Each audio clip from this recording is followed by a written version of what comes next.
deuxième sujet, puisque Alain, comme l'a indiqué, Monsieur le Président, a indiqué, donc la région et la CCI catalyseurs pour l'emploi, mais aussi pour l'épargne populaire.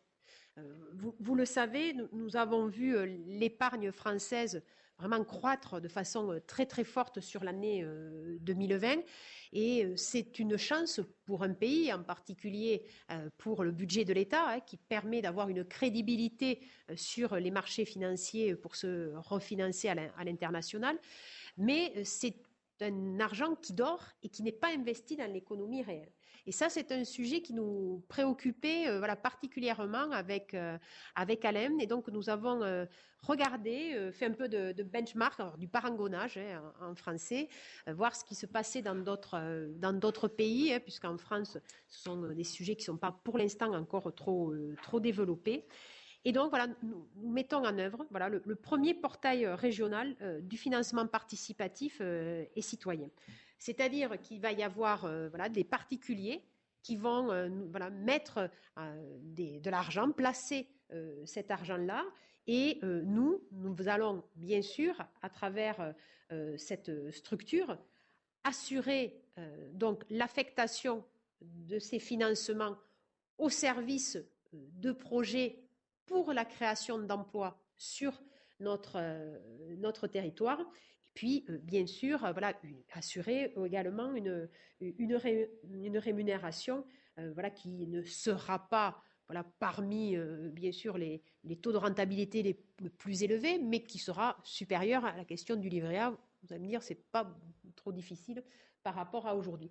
Parce que nous avons voulu partager notre conviction avec Alain, c'est que les Françaises et les Français, ils ont envie de donner un sens à leur achat, à leur acte économique, mais aussi à leur épargne. Et si nous donnons la possibilité aux habitants de l'Occitanie de visiter des entreprises qu'ils auront soutenues par leur épargne, eh bien, nous sommes sûrs que là, ça va être un catalyseur. Voilà. C'est bien ça notre vision avec la Chambre de commerce et d'industrie, c'est que nous soyons catalyseurs en étant actionnaires et que nous soyons catalyseurs en étant garants de l'épargne. C'est bien cela. Ces deux projets sont tout à fait complémentaires. Alors, on part sur un objectif de levée de 20 millions d'euros sur 5 ans, mais clairement, on en parlait tout à l'heure, nous sommes convaincus qu'on va pouvoir dépasser cet objectif parce que nous allons là avoir un outil, nous sommes en train de consulter pour le gestionnaire de ce fonds-là, mais là, nous allons avoir en 2021 là, des propositions. Clairement, nous allons proposer aux épargnants en disant, voilà ces entreprises, ils ont besoin de votre épargne et nous vous garantissons qu'il y aura une sécurité de la mobilisation de votre épargne et que vous aurez aussi un retour sur votre investissement. C'est vraiment cette économie citoyenne que nous appelons de nos voeux et que nous mettons surtout en œuvre. Donc c'est vraiment l'objectif de pouvoir soutenir 200 projets par an. Donc nous ferons des appels, on va faire 2-3 appels par an. À chaque fois, on va mettre les projets qui sont qui sont présentés donc aux épargnants. Ce sont des projets en fait qui auront été accompagnés et par nos agences et par les consulaires, donc on connaîtra bien, qui sont en des stades de financement.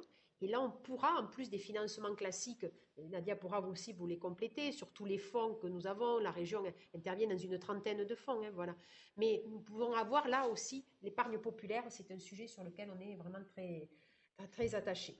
Donc, je vais demander peut-être à Nadia de présenter rapidement, de rappeler quelques outils financiers, alors RD Souridec, qui sont classiques, ainsi de suite, mais après d'être sur la stratégie régionale à l'export, et après Alain complétera, et après on vous laissera la parole pour des questions, en particulier, j'imagine, sur les deux sujets de la région actionnaire et catalyseur pour l'épargne. Voilà.